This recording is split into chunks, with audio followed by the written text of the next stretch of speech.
ஒரு இன்ட்ரெஸ்டிங்கான கேஸு. அதாவது ஒரு அப்பாவுக்கு ஒரு பையன், ஒரு பொண்ணு இருந்திருக்காங்க. ஸோ பொண்ணுக்கு வந்து அவரோட முழு சொத்தையும் தான செட்டில்மெண்ட் மூலியமா எழுதி குடுத்துடுறாரு. ஸோ அதனால் பையன் வந்து அத வழக்க தொடுக்கிறாரு. அதாவது வந்து இது 1977ல அந்த அப்பாவுக்கு வந்து பூர்வீக சொத்து அவருக்கு கிடச்சிருக்கு.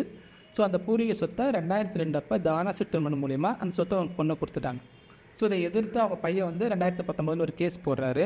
ஸோ போடும்போது விசாரணை கோர்ட்டில் வந்து அது அவங்க பையனுக்கு சாதகமாக அமைஞ்சிருது. அது எப்படின்னா இது வந்து ஒரு பூர்வீக சொத்து, அதனால் பையனுக்கும் அதில் பாதி உரிமை உண்டு அப்படிங்கிற மாதிரி சொல்லிட்டாங்க. ஸோ அந்த பொண்ணு தரப்பில் அது வந்து ஹைகோர்ட்டில் அப்பீல் பண்ணுறாங்க.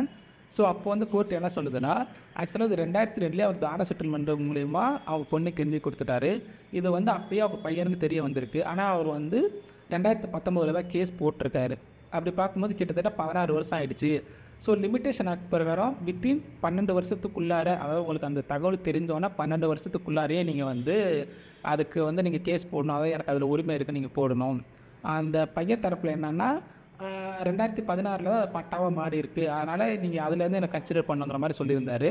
ஆனால் பட் கோர்ட் வந்து நீங்கள் அது 2002லேயே அது தான செட்டில்மெண்ட்டாக பதிவு பண்ணியிருக்காங்க. அப்போலேருந்து அது வந்து கணக்கு வந்துடும். ஸோ அதனால் அது 12 வருஷம் முடிஞ்சிருச்சு, நீங்கள் ஒரு நாள் வராதனால அந்த சொத்து வந்து இப்போ அவங்க பொண்ணுங்களுக்கு தான், அந்த பொண்ணுக்கு தான் அப்படின்னு சொல்லிட்டு அவங்க தீர்ப்பு கொடுத்துட்டாங்க. ஸோ இதுக்கு என்னென்னா, நீங்கள் உங்களுக்கு ஒரு உரிமையாக ஒரு சொத்து இருந்துச்சுன்னா வித்தின் 12 இயர்ஸ்க்குள்ளார நீங்கள் அதில் அதற்கான உங்களுக்கு உரிமையை நீங்கள் நிரூபிக்க பாருங்கள். ஸோ இதான் இந்த வழக்கம் நம்ம தெரிஞ்சுக்கிறது.